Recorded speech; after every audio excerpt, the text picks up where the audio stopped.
Hi, so here's an update.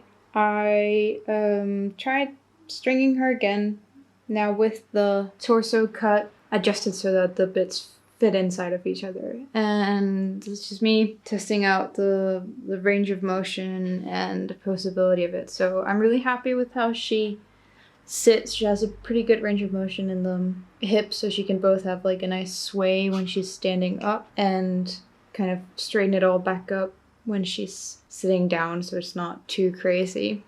I tried stringing the lower legs as well, but I only just started sculpting the bottom bit of the ball joints for the knees yesterday, and I got a little bit too excited about trying to string them without actually adjusting or shaping or doing anything.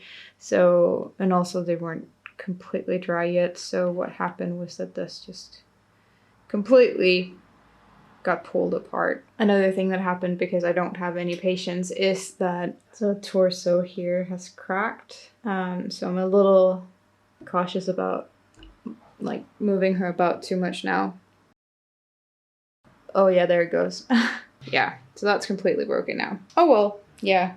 Let's see how I fix that later. Yeah, I just want to show you how I carved out the inside of the faceplate because now it's much better than the very thick inside of the skull there was before. So I'll just take off the rubber band and show you that. So here's the inside of the faceplate. You can tell now it's only like a couple of millimeters thick, and I reinforced the jaw and have a lot of extra elastic up inside the head, but you can tell this is a lot thicker and more sturdy now, and then this is a lot thinner.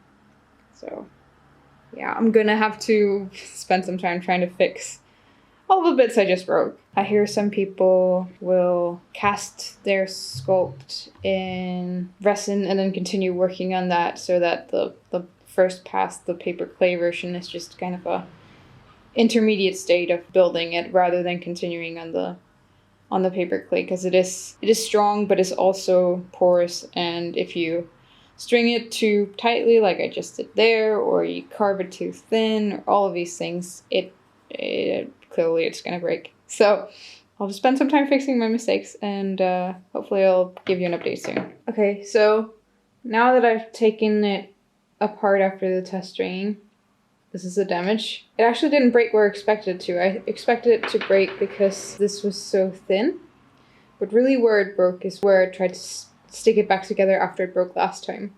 So all of this bit, which was added as one big chunk, stuck together nicely, and the break lines are actually perfectly where I stuck it together last. So this is the front right under the bust. I think that was actually the only remaining piece when it first broke. And so it makes sense that it would break around this, and then this is all of the new bit.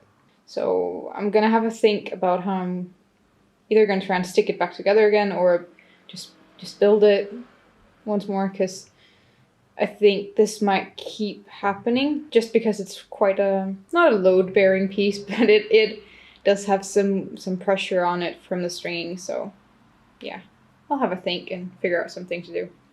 Yeah, so that's all. Bye.